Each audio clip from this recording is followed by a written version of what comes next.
오늘 그 유명한 그 구절이 나오죠. 내가 곧 길이요 진리요 생명이니 나로 말미암지 않고는 아버지께로 갈 자가 없느니라. 그 구절이 오늘 14장에 나오는 구절입니다. 그래서 제목을 길과 진리 생명이신 예수 이렇게 해놨는데, 자, 오늘도 한번 출발해 볼까요? 너희는 마음에 근심하지 말라. 하나님을 믿으니 또 나를 믿으라. 이 얘기가 왜 나왔냐면, 예수님이 제자들한테 이제 내가 아버지께로 가야 된다 이런 표현을 계속 하시면서 십자가에서 돌아가실 것과 그런 것들이 계속 구체적으로, 이제는 구체적으로 제자들한테 계속해서 말씀을 하셨다고 제가 전에도 계속해서 말씀을 드렸는데요. 그러다 보니까 이제 제자들은 그래서 이제 근심하게 되는 거죠. 이렇게 지난주랑 이어서 이거를 생각을 해보면, 제자들이 믿고 있던 예수님은 로마의 압제로부터 완전히 이 이스라엘의 왕으로 이제 등극하셔서 진짜 눈에 보이는 이스라엘 왕국을 세울 그런 힘 있는 왕, 그런 걸 이제 기대하고 있었다고 이제 얘기를 했죠. 근데 그 기대를 완전히 벗어나는 반대의 말을 하시고, 심지어는 이제 뭐라 그래요? 3년 내내 제자들이 쫓아다녔는데, 함께 했는데, 예수님이 이제는 나는 가야 된다. 나는 너희를 떠나야 된다. 이렇게 얘기를 하시니까 제자들이 그래서 이제 근심하기 시작을 하는 거죠. 자기가 어떻게 보면은 인생을 걸고 쫓아온 스승님인데, 스승이자 정말 이스라엘 왕, 그렇게 믿고 따르고 의지했는데, 그리고 이 당시에 제자들이 처음 예수님 따랐던 이제 장면들 보면 어떻게 했냐면 생업을 내팽개치고 쫓아왔습니다. 그러니까 어부 출신이었던 제자들도 그렇고, 자기 세관에 앉아 있었던 세리도 그렇고, 자기 그 직업을 접고 예수님을 쫓아왔어요. 3년 동안. 그렇다는 거는 나름 정도가 아니라 굉장히 자기 인생을 예수님한테 걸었다라는 거죠. 내가 여기에 올인했다. 근데 이분이 근데 갑자기 가셔야 된대. 그러니까 이제 근심을 안 할래야 안 할 수가 없는 상황이겠죠. 요거 얘기하기 전에 이제 그걸 한 번 더 얘기할 텐데, 제가 어떤 영상, 이제 우리 교회에서 영상을 올렸는데 어떤 분이 이제 믿음에 대해서, 창조과학, 진화론 영상이었나? 거기에 누가 이게 댓글을 막 다르셨는데, 그분이랑 저랑 이제 믿음에 대해서 이제 관점이 좀 다르시더라고요. 그분이 제 기억으로는 정확한 어디는 기억 안 나는데, 본인이 생각하는 믿음은 그것이 사실이기 때문에 그걸 확실하게 믿는 것이 믿음이다. 그래서 그거를 사실로 받아들이는 게 믿음이다. 이렇게 이제 얘기를 하셨던 것 같아요. 그런 취지로. 근데 이제 저는 믿음의 그 속성에 대해서, 그 말도 아주 틀린 말은 아닌데, 근데 이제 정확한 말은 아니죠. 왜냐하면 사실은 제가 전에도 말씀드린 것 같은데, 사실로 증명되고 드러난 거, 지나가는 모든 사람이 봐도 그냥 그건 사실인 것들 있죠. 그거를 믿을 필요가 있나요, 여러분?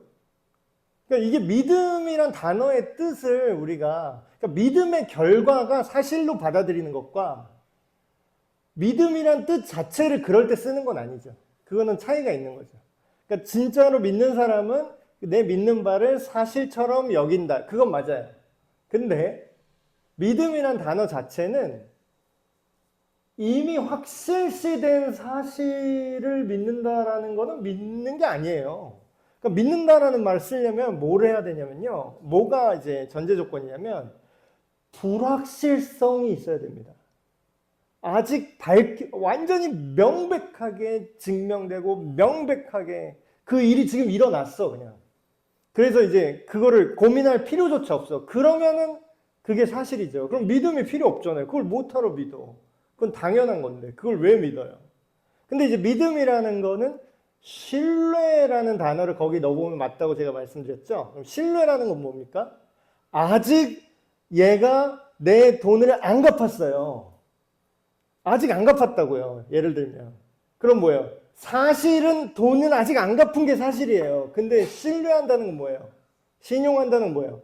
아직 안 갚았는데 앞으로 갚을 걸 내가 믿는다라는 거죠. 그걸 신뢰한다라는 거잖아요. 그럼 뭐예요? 그 일이 확실히 지금 된 건 아닌데 불확실한 상황에서 뭐가 필요해요?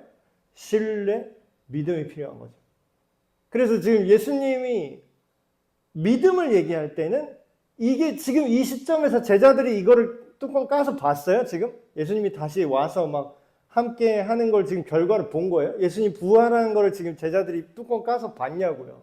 그건 이 시점에서 제자들한테는 사실이 아닌 거예요, 아직. 아직 이루어지지 않은 일이에요. 그 얘기는 뭐예요? 불확실한 일이에요. 이때 한정에서. 근데 예수님 뭐라고 하죠? 근심하지 말라 해놓고 그 이유를 이렇게 설명합니다. 하나님을 믿으니 또 나를 믿으라. 그 얘기는 뭐예요? 불확실하지만 신뢰가 필요하다는 얘기죠. 그래서 그 믿으라는 얘기를 하신 다음에 예수님이 이어서 이 말씀을 하십니다. 내 아버지 집에 거할 곳이 많도다. 지금 예수님이 내가 가야 된다라는 맥락에서 이 말씀을 하신 거예요. 내가 너희를 떠나서 가야 돼 하는데 그 가는 이유를 지금 설명하시는 거죠. 내 아버지 집에 거할 곳이 많도다. 그렇지 않으면 너희에게 일렀으리라. 내가 너희를 위하여 거처를 예비하러 가노니. 어떤 장소처럼 보여요. 거처를 예비하러 가노니. 가서 너희를 위하여 거처를 예비하면 내가 다시 와서 너희를 내게로 영접하여 나 있는 곳에 어떻게 한다고요? 너희도 함께 있게 할 거야. 그러니까 근심하지 마.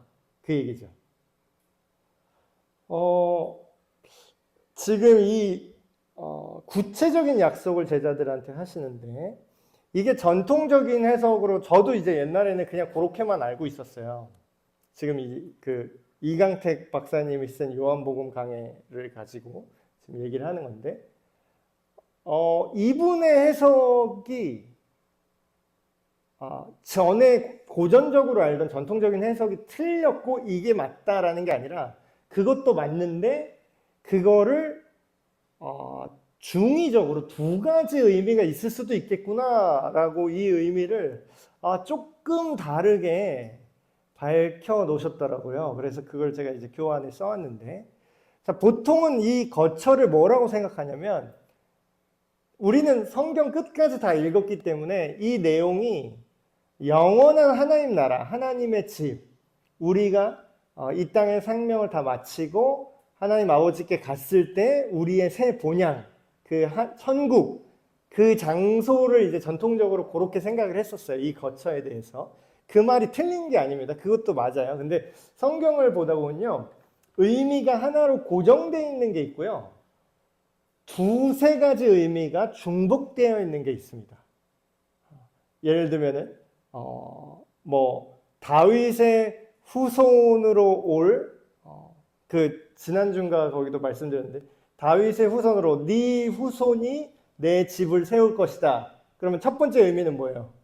솔로몬 왕이죠. 다윗의 아들인 솔로몬 왕이 진짜 눈에 보이는 성전 건물을 세운 거죠. 근데 거기에 또 숨겨있는 두 번째 의미가 또 있죠. 그건 뭐죠?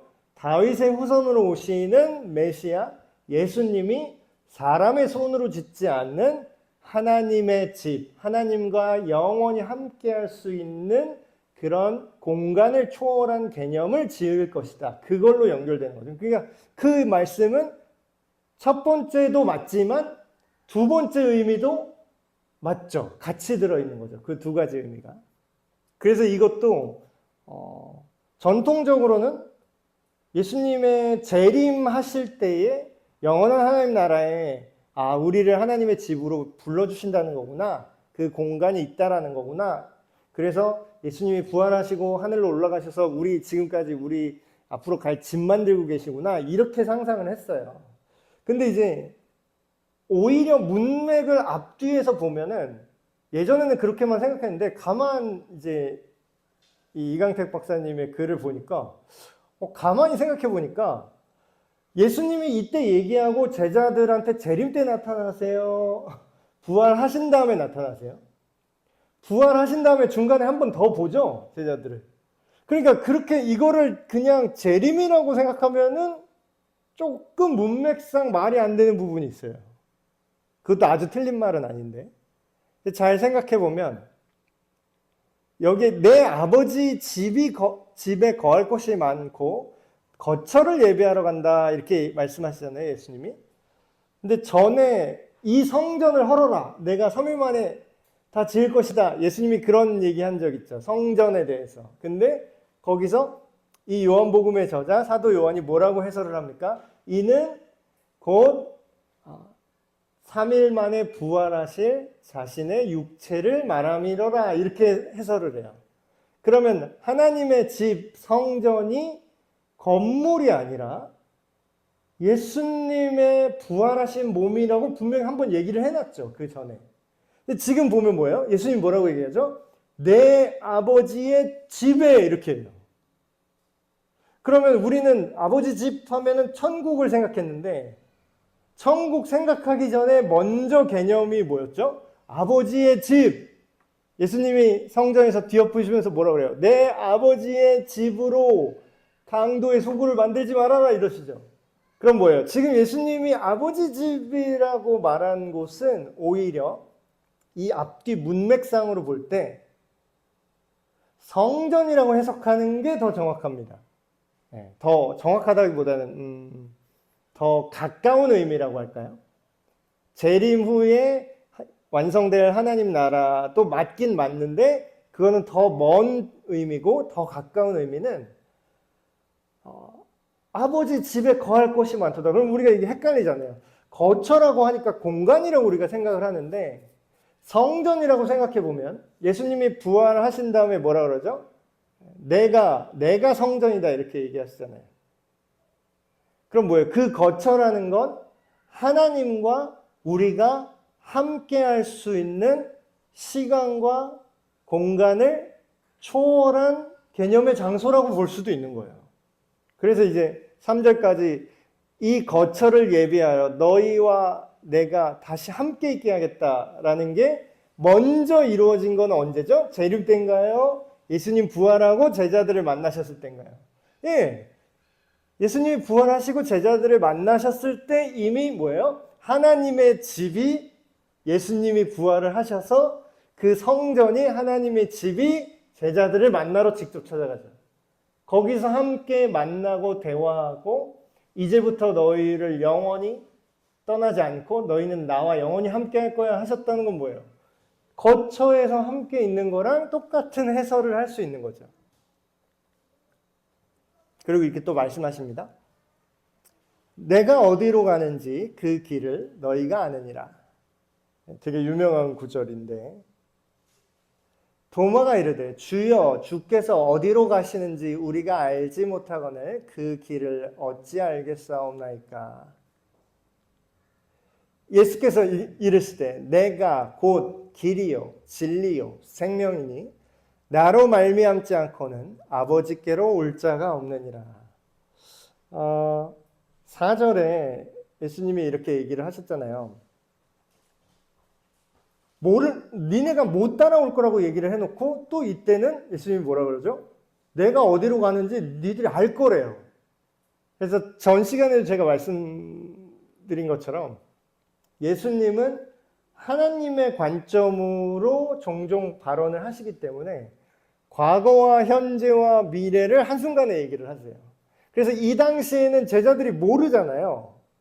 근데 안다고 또 얘기하세요. 니들이 알아. 그 길을. 그러니까 이 길은 결국 뭐죠? 뒤에서 말씀하시는 아버지께로 가는 길이죠. 근데 제자들은 전혀 갈피를 못 잡고 있어요. 이 당시에는. 근데 예수님은 뭐죠? 나중에 부활하신 다음에 내가 성전이 돼서, 내가 살아있는 성전이 되어서 너희에게로 찾아갔을 때 너희가 진짜 내가 누군지 알게 되고 너희가 진짜 복음의 의미를 알게 되고 그때 너희가 내 길을 따라올 수 있을 거야 라는 걸 이미 알고 계시는 거죠. 그래서 이건 굉장히 상식적인 반응입니다. 이건 심지어 오늘날 우리도 어쩌면 도마 같은 상황이 굉장히 많아요. 왜냐하면 교회 다니는 사람은 많은데 뭐 또 깜짝 놀란 거지만 국회의원 중에서 60%가 기독교인이래요. 주일날 교회 예배는 가시는지는 모르겠지만 어쨌든 뭐 자칭 자기는 기독교인이에요. 저 종교 기독교입니다라고 손든 분이 3분의 2 정도 좀 안 되게 있는데 그분들이 예수님의 십자가의 길, 복음의 길을 안다면 그런 이상한 행동들을 안 하시겠죠. 그러니까 약간 이런 느낌인 거예요. 우리가 제자들만도 이제 더 못한 거죠. 어떻게 보면. 우리가 제자들은 그래도 3년 쫓아다녔는데 교회 다니는 분들 중에는 막 몇십 년 막 진짜 한평생 교회 다니신 분도 있는데 예수님의 길을 내가 같이 가고 있는가? 그게 도무지 뭔지조차 가늠조차 못하는 사람도 많다라는 거예요. 그래서 어떤 분은 막 이제 그런 얘기를 하시더라고요. 한국의 우리나라 기독교 신앙이 너무 이상해져서 당신이 예수를 믿습니까? 라는 질문을 고쳐야겠다고. 옛날에는 그 질문만 해도 됐는데 사람들이 예수를 믿는다라는 뜻 자체를 굉장히 오해를 해갖고 당신은 예수님을 믿습니까? 이렇게 하면 믿어요. 근데 그 길을 안 따라가는데 그래서 질문을 바꿔야 된대요. 이제 당신은 예수님의 가르침대로 지금 따라가고 있습니까? 라는 질문이 당신이 예수님을 믿습니까? 라는 질문을 그걸 확장한 질문이라는 거죠. 그렇게 질문했을 때 스스로 그렇게 질문했을 때 내가 교회를 다니는 건가 내가 예수님을 믿는다고 했는데 그 믿는 건 내가 예수님의 길을 걸어가고 있는가. 그러니까 삶의 방향성 문제. 이거는 내가 오늘 죄를 지었고 안 지었고 내가 막 자범죄를 했고 안 했고 그런 차원이 아니라 삶의 큰 방향성이 있잖아요. 어느 방향을 향해서 내가 무엇을 추구하며 살아가는가. 그러니까 길이라는 거죠. 길. 근데 예수님이 그냥 정답을 얘기해 주시는 건 이때나 지금이나 정답이죠. 예수님이 길이라고 말씀하십니다. 예수님. 근데 이제 길, 진리, 생명이라고 했는데 사실 길을 수식하는 거예요. 나머지 두 단어. 진리와 생명은요. 예수님이 하나님 아버지께로 가는 길인데 그 길이 어떤 길이냐? 진리의 길이고 생명을 얻는 길이다. 그래서 이것도 지금 막 흔들죠. 그래서 목사들 신학자 말이라고 다 들으면 안 돼요. 그 예수님을 이거를 안 믿는 사람들도 있어요. 목회자 신학자들 중에서 굉장히 세련된 척하면서 그거는 구시대적인 성경 해석이고 오늘날의 시대 정신으로 성경을 해석을 바꿔요. 그런 사람들. 근데 그 사람은 직분은 다 신학 박사야. 예를 들면 다 목회자고 막 이런 사람들이 그런 얘기를 하니까 잘 모르는 분들 들으면 어때요? 되게 헷갈리죠. 저 목사님은 저 신학 박사님이 이렇게 얘기하던데. 근데 그 사람들은 결국 그 사람들이 이해한 하나님의 얘기를 하는 거죠. 근데 우리는 제일 중요한 게 뭐예요? 심지어는 제가 하는 얘기도 마찬가지입니다. 제가 하는 해설보다 더 중요한 건 뭐예요? 예수님이 직접 무슨 얘기를 하셨느냐죠. 아니 얘기 끝났어요. 예수님 직접 말했잖아요. 바울이 한 것도 아니고 제자들이 한 얘기도 아니에요. 예수님이 뭐라 그래요? 내가 길이요 진리요 생명이다. 그 다음에 단서도 딱 붙였어요. 나를 통하지 않고는 아버지께로 올 존재가 없다. 뭐 종교다원주의 뭐 그런 그 사람들 생각이고 예수님의 생각이 안 그렇다는데 근데 뭐예요? 예수는 평화와 화평을 위해 서로 사랑하라고 했으니까 서로 다 모든 종교를 다 존중하고 아니 모든 종교를 존중하는 거랑 그들의 교리를 다 받아들이는 거는 다릅니다. 저희가 뭐 불교를 존중해요. 왜냐하면 스님 지나갈 때마다 막 뒤통수 때리고 막 이러면 안 돼요. 옛날에 막 무례한 것 막 있었는데 막 그 막 불국사 쫓아가가지고 예를 들면 막 절간에 막 쫓아 들어가고 막 부처 그 불상 목 따가지고 막 오직 예수 이런 거 피로 써놓고 막 그러면 안 돼요. 그러면 안 된다고. 그냥 그들이 그렇게 하는 거에 대해서 테러를 하지 않고 그들은 그렇게 믿는구나라고 이해는 할 수 있어요. 그러나 그게 진리라고 생각하는 건 전혀 다른 문제예요. 너희가 나를 알았더라면 내 아버지도 알았으리로다. 이제부터는 너희가 그를 알았고 또 보았느니라. 저희 교회가 계속 얘기한 추구하는 그 방향이 하나님을 알자죠. 하나님을 알자. 그러니까 하나님을 알기 위한 성경 이해, 성경 해석인 거죠. 우리가 이런 모든 것들, 교회에서 하는 다른 어떤 활동보다 가장 중요하고 가장 핵심이 되는 것이 성경을 읽고 이해하는 겁니다. 그 이유가 뭐냐면 성경을 통해서 하나님을 알 수 있어요. 근데 지금 예수님이 뭐라 그러죠? 너희가 나를 알았더라면 내 아버지도 알았으리로다. 이제부터는 너희가 그를 알았고 또 보았느니라. 제가 전에 그런 얘기했어요. 저도 하나님 믿어요.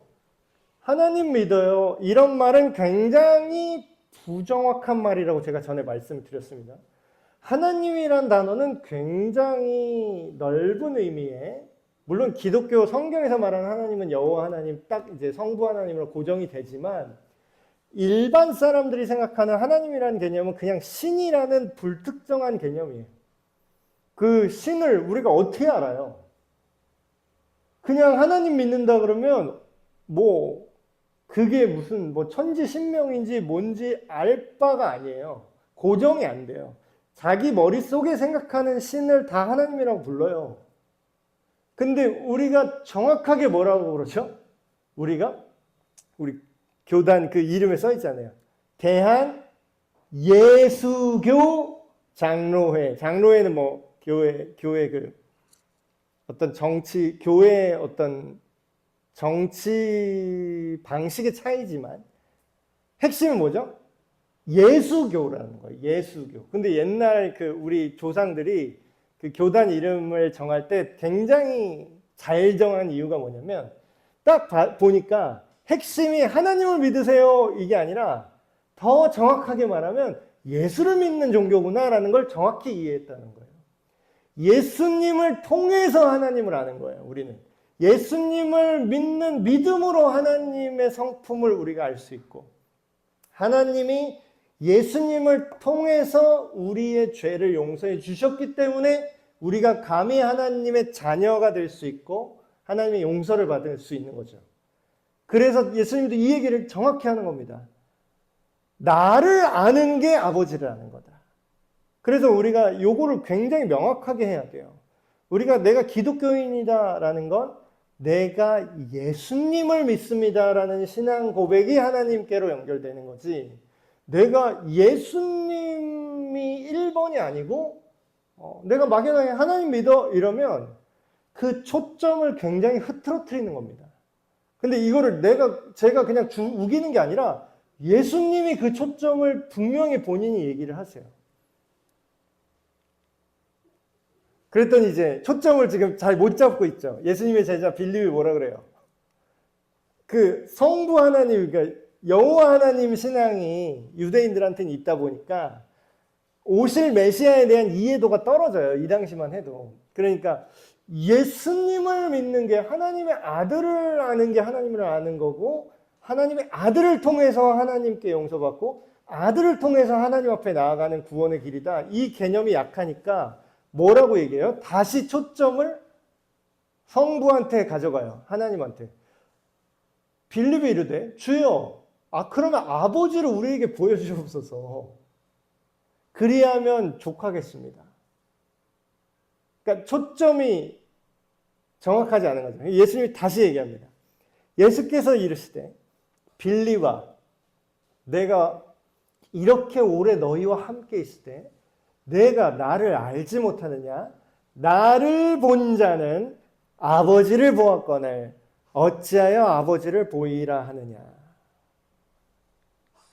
내가 아버지 안에 거하고 아버지는 내 안에 계신 것을 내가 믿지 아니하느냐? 내가 너에게 이르는 말은 스스로 하는 것이 아니라 아버지께서 내 안에 계셔서 그의 일을 하시는 것이라.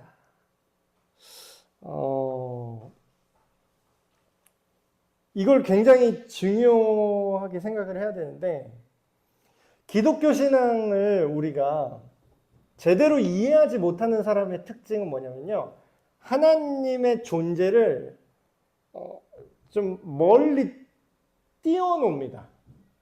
그러니까 교회를 다니고 뭐 성경을 읽고 그거랑 상관없이 좀 오해하고 있는 분들은 하나님이 저 멀리 우주라던가 아니면 저기 위에 하늘나라에 계시고 나는 여기 있어서 하나님이랑 뭔가 내가 협상을 해야 될 존재, 이런 느낌으로 믿으시는 분들이 꽤 많아요.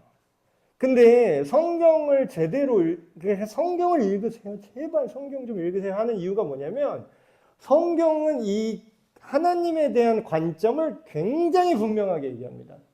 아주 그냥 오해의 소지가 없어요. 근데 지금 성경에서 굉장히 이 구절뿐만 아니라 굉장히 전체적으로 강조하는 개념이 뭐냐면요, 하나님이 멀리 떨어져 있는 게 아니라 우리 안에 계신다는 거예요. 그리고 뭐예요? 나도 하나님이랑 이제 따로 가는 게 아니라 뭐예요? 나도 하나님 안에서 사는 것이, 그것이 구원이라고 얘기합니다. 제가 전에도 말씀드린 것 같은데, 설교 시간이었나요? 구원이 내가 어떻게 좀 잘 풀리도록, 내가 잘 되도록 하나님이 내 뒤를 봐준다라는 개념이 아니라 뭐라고요? 나를, 내 인생을, 내 삶을 하나님 안에 집어넣는 거라고 그랬죠. 마치 캥거루가 아기 캥거루를 보호할 때 어떻게 한다고요? 주머니 안에 담아서 함께 있는 것처럼. 그러니까 우리가 하나님의 보호를 받는다라는 게, 내가 하나님의 뜻 밖으로 나가도 하나님이 내 뒤를 봐준다는 게 아니라, 내가 하나님의 뜻 안으로 들어오면 그 안에서 보호를 받는다라는 거예요. 지금도 예수님이 계속 강조하는 게 뭐죠? 지금 빌립이 하는 얘기는 하나님과 교제가 끊어진 인간의 생각을 말하는 거예요. 이렇게 따로 있는 거예요. 그러니까 따로 있으니까 어떤 생각이 들어요? 하나님을 모르니까 봐야겠는 거죠. 우리 인간은 봐서 알잖아요. 그러니까 그 본다라는 게 진짜 눈으로 본다라는 개념도 있겠지만 이건 상징적인 건데, 내가 느낄 수 있게 해주십시오, 이런 거잖아요. 하나님이 있다라는 걸 내가 느낄 수 있게 해주세요. 근데 진짜로 하나님을 믿는 사람들은 하나님이 계시냐 안 계시냐 여부로 얘기를 하지 않아요. 그거는 당연한 거고, 어떤 여부로 들어가냐면 그와 소통이 되냐 안 되느냐 그 여부로 얘기를 하는 거지, 그가 계시고 안 계시고 여부는 이미 뛰어넘은 거예요. 예수님은 우리가 하나님 안에 있고 하나님 아버지가 내 안에 있다는 개념이 뭔지를 지금 말씀해 주시는 거죠. 눈에 보이지 않는 하나님을 우리가 볼 수가 없죠. 그러니까 마찬가지예요. 성경도 마찬가지죠. 우리가 눈에 안 보이는 하나님을 어떻게 알죠? 성경에 기록된 하나님의 말씀을 통해서 우리가 알 수 있죠. 근데 그 전에 성경이 완성되기 전에 뭐가 먼저 왔죠? 물론 선지자의 글로 먼저 오긴 했지만 예수님이 말씀이 육신이 되었다.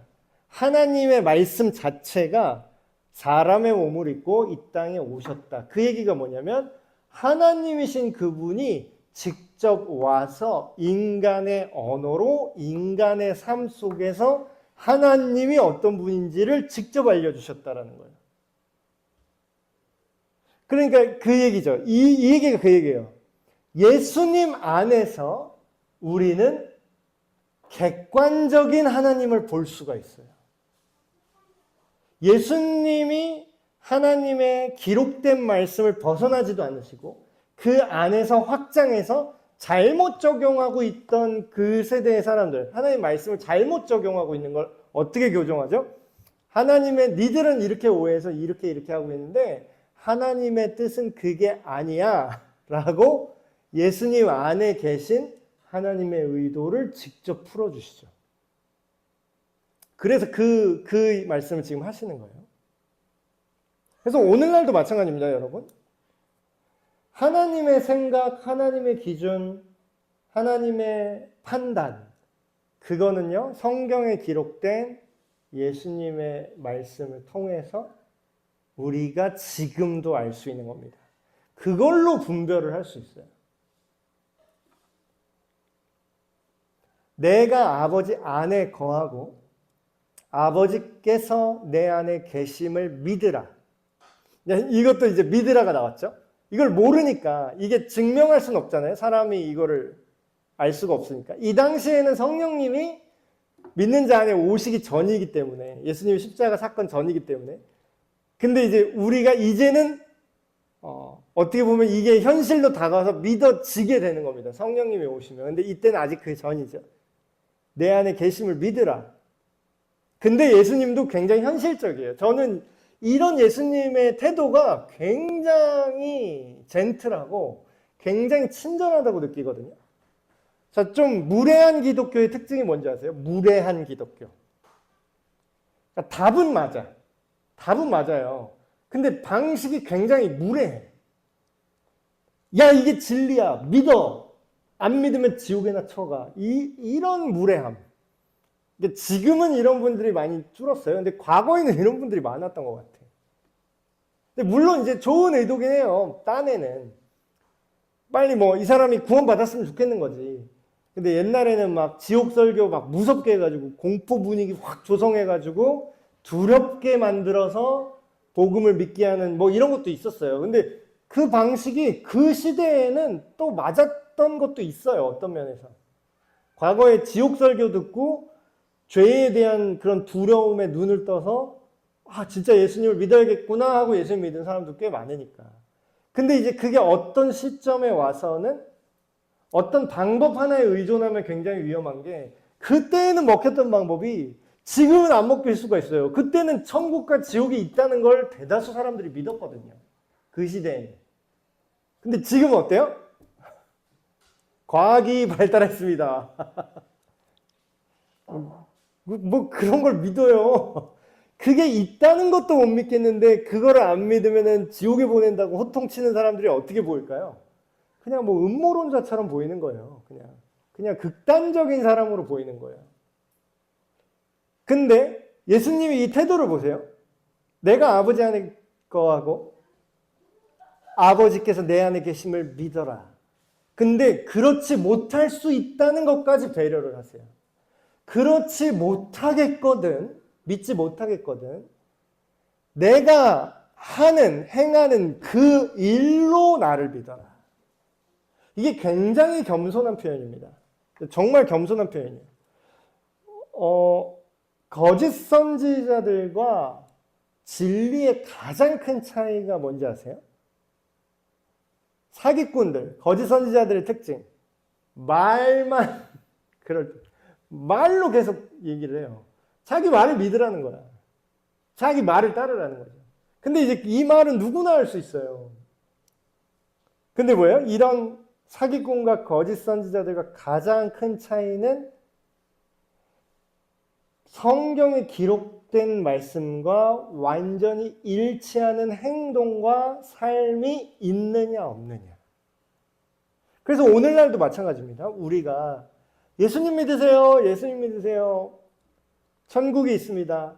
지옥도 있습니다. 여러분 예수님 믿으세요. 물론 말로 선포하는 것도 굉장히 중요하죠. 근데 사람들한테 이 태도를 갖는 거예요. 믿기 힘들겠지. 믿지 못하는 게 이해가 돼.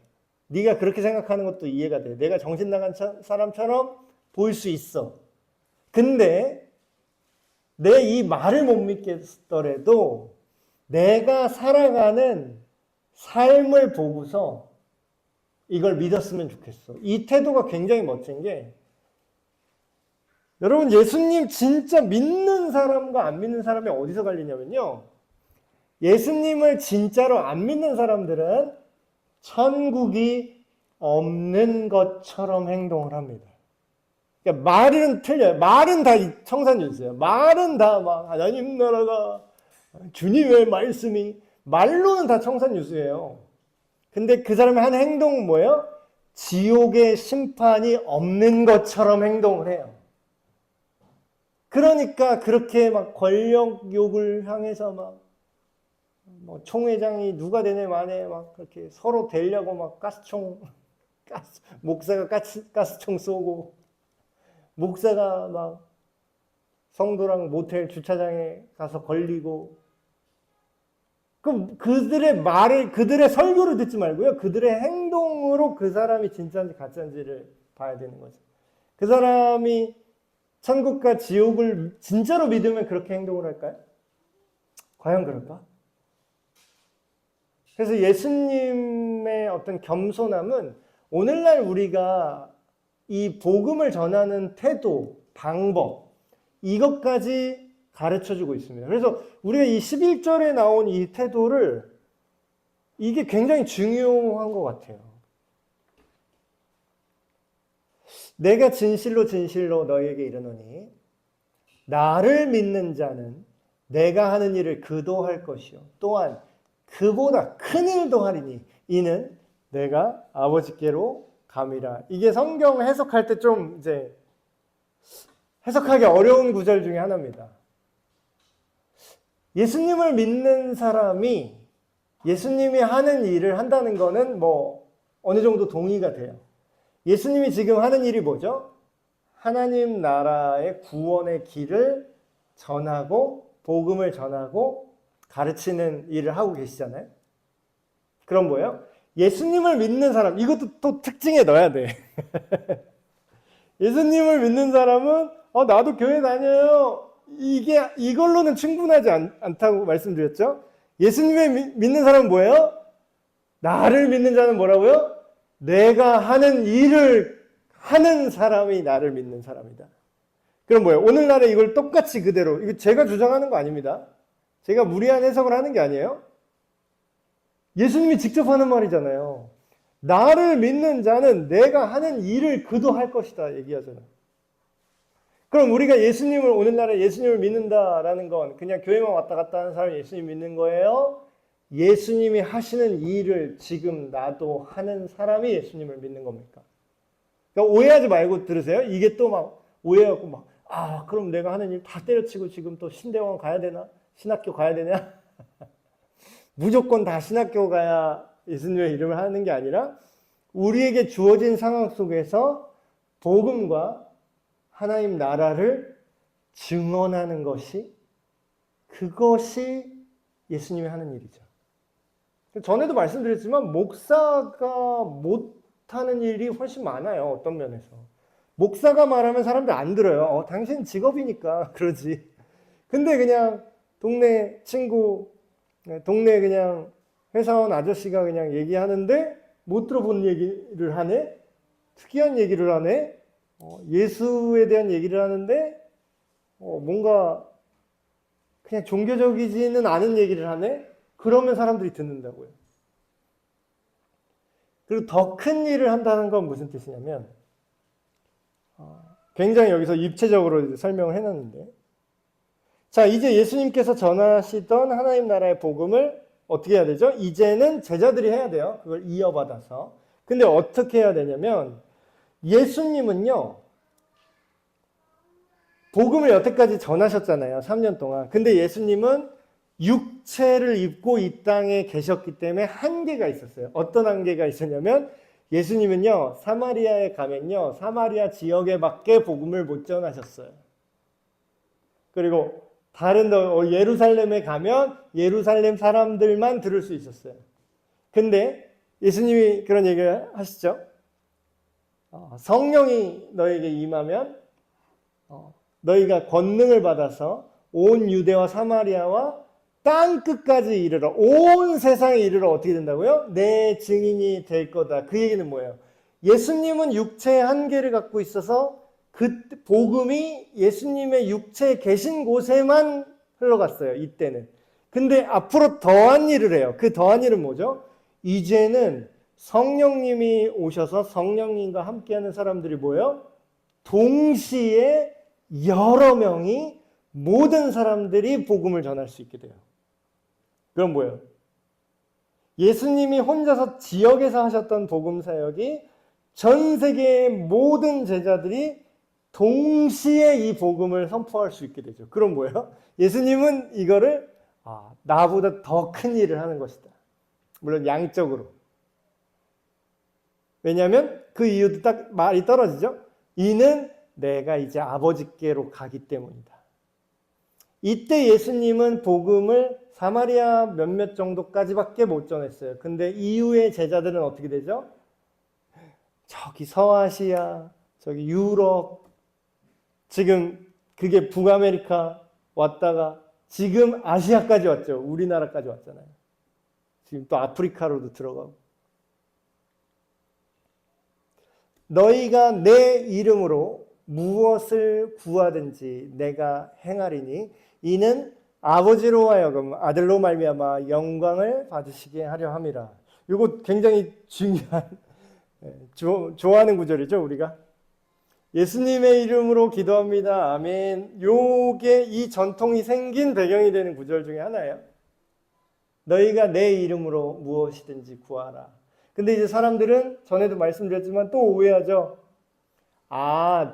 기도로 하나님께 구하는 제목에 제한이 없다라는 뜻이구나. 이렇게 착각을 해요.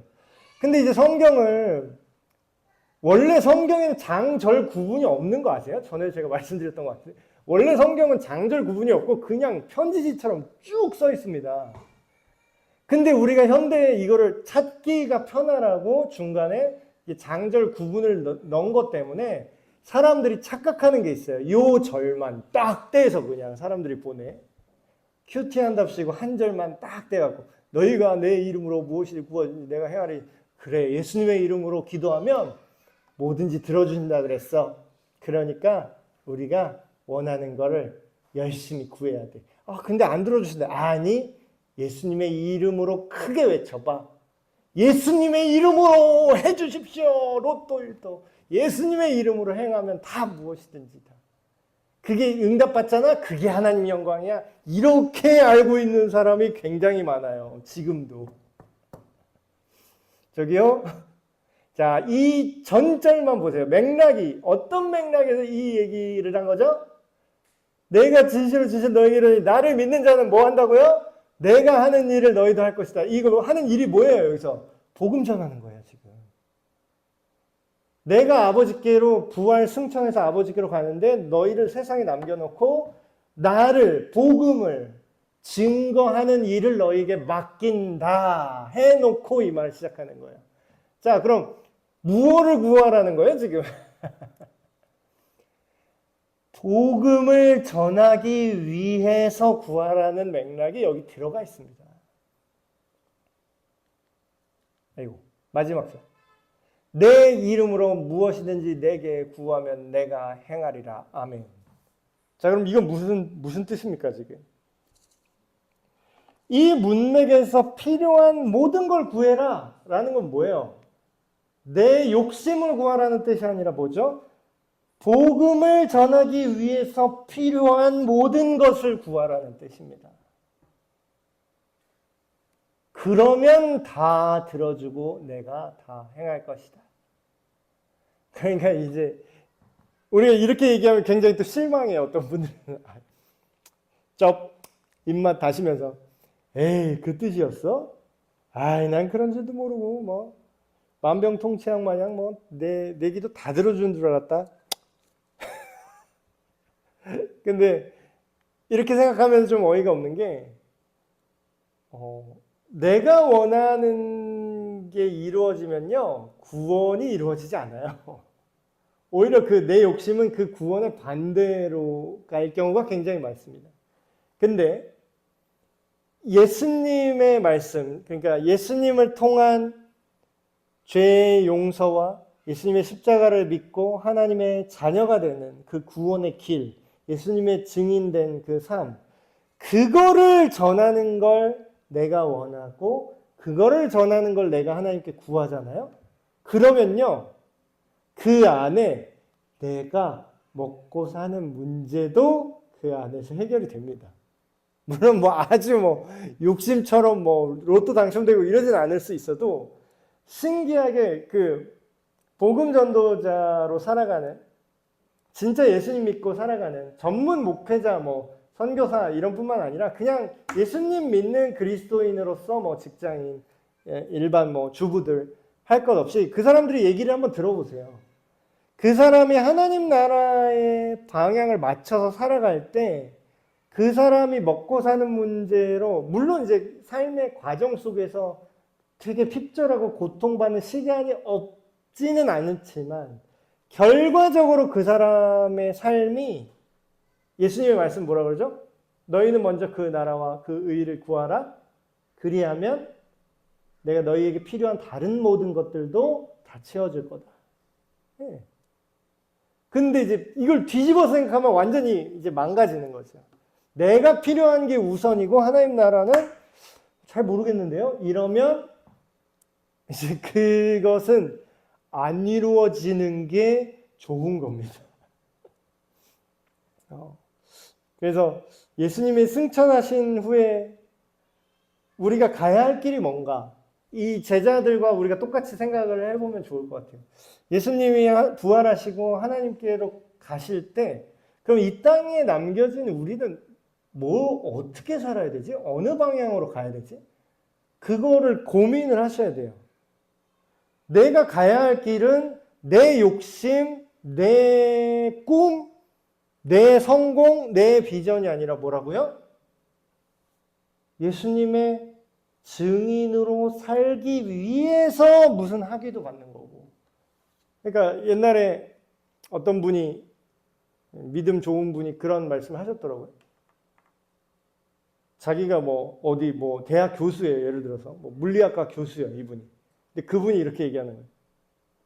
교수는 내 직업이지만 이게 내 본업이 아니고 본업은 복음을 전하는 게 본업인데 그 본업을 하기 위해서 내가 교수가 되었다. 이렇게 얘기를 하시더라고요. 근데 다른 것도 마찬가지예요. 예를 들어서 뭐 내가 가정주부일 수도 있잖아요. 그것도 굉장히 귀한 일입니다. 현대에 자꾸 뭐 경력단절 그 단어 자체가 그 프레임을 넣는 거예요. 가정에서 일하는 거는 무가치하다는 프레임을 그 단어 자체에 넣은 거거든요. 아니, 가정주부가 없으면 가정이 어떻게 돌아갑니까? 가정주부가 없으면 자녀가 어떻게 자라죠? 굉장히 중요한 역할인데 가정주부로서 가정을 돌보고 자녀를 돌보고 살아가지만 뭐예요? 그 안에서 예수님 안에서 살아가는 삶이에요. 그러니까 안에서 산다는 거예요. 다른 무슨 수단으로 삼는 게 아니라 수단으로 삼는 순간 뭐가 되죠? 밖에서 수단으로 삼으면 그게 종교가 됩니다. 근데 진짜 신앙과 믿음은 뭐죠? 내가 예수님 안에서 살고 예수님이 내 안에 있는 거예요. 그럴 때 이 말씀이 온전히 이루어지는 거죠. 그래서 오늘 두 가지 기도 제목으로 또 함께 기도했으면 좋겠는데 첫 번째 기도 제목은 제자들이 예수님을 제대로 몰랐을 때 어떤 생각이 들었죠? 두려움이 몰려왔죠. 내 생각이랑 다른 거예요. 근데 우리 인생도 비슷한 것 같아요. 예수님을 믿는다고 뭐 교회 다닌다고 하지만 내 인생의 어떤 내 계획과 다른 어떤 일이 딱 이렇게 들어오잖아요. 그러면 굉장히 근심하게 됩니다. 저도 마찬가지예요. 근데 예수님이 약속하신 말씀은 뭐죠? 너희가 하나님을 믿으니 나를 믿어라. 내가 너희와 함께한다. 그리고 심지어는 지금 말씀이 지금 시대는 우리가 이루어졌어요. 성령님이 우리 안에 오셔서 뭐라고요? 그는 너희와 영원히 함께 하시고 내가 성령이 너희와 함께 있다는 건 내가 너희를 영원히 떠나지 않고 함께 한다는 거랑 똑같은 거야. 이렇게 얘기하시는 거죠. 수많은 근심할 거리가 있습니다. 두려운 일들이 많아요. 그럼에도 불구하고 예수님 믿는 우리에게 성령님이 찾아오셨습니다. 성경은 그렇게 말씀하고 있죠. 성령님을 믿고 따르게 하여 주시옵소서. 두 번째 기도 제목은 하나님과 교제하게 하시고, 하나님을 이용하는 게 아니라 하나님 안에 내가 있고 내가 하나님 안에 있는 거죠. 그 하나님과 교제하게 하시고 그 성령의 능력으로 주님의 뜻을 이루게 하소서.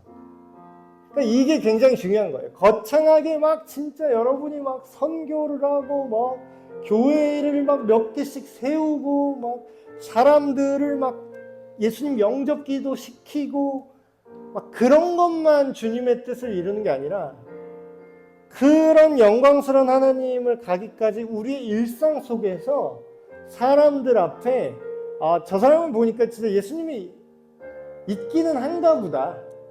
아니 있는지 없는지는 잘 모르겠지만 저 사람이 예수님이 있는 것처럼 사는 게 굉장히 이 세상에도 도움이 되네. 그 정도까지만 증인의 삶을 산다고 할지라도 우리가 주님의 뜻을, 주님의 증인이 되어 간다고 볼 수 있는 거죠. 그러니까 그 작은 것부터 이렇게 가야지. 작은 것도 안 되는데 막 진짜 큼직한 것만 우리가 생각하고 좌절한다면 우리가 하나님과 세밀하게 교제하지 못하는 것 같습니다. 그래서 하나님과 교제하게 하시고 성령의 능력으로 주님의 뜻을 이루며 그 안에서 살게 하여 주시옵소서. 다 같이 한 마음으로 기도하시겠습니다. 하나님 아버지, 제자들이 예수님이 떠나신다음을 들었을 때 근심에 쌓였던 것처럼 오늘날 우리에게도 여러 가지 많은 근심들이 있습니다. 내 삶 속에 하나님께서 이렇게 해주실 거라고 내가 예상했지만 그 예상을 벗어난 하나님의 다른 인도하심이 왔을 때 내가 근심하고 두려워합니다. 그때마다 내 생각과 다르지만 하나님의 그 인도하심과 예수님이 우리를 사랑하신 그 사랑을 믿고 신뢰하면서 하나님을 믿고 예수 그리스도를 믿는 믿음 안에서 우리가 근심을 떨쳐버리고 두려움을 떨쳐버리게 하시고 주님의 뜻에 순종하며 살아가게 하여 주시옵소서. 하나님을 알기 원합니다. 예수님 안에서 하나님이 누구신지 깨달아 알게 하시고 그 하나님과 동행하길 원합니다. 우리에게 성령으로 찾아오셔서 하나님의 생각이 우리의 생각과 교제하게 하시고 소통하게 하여 주셨습니다.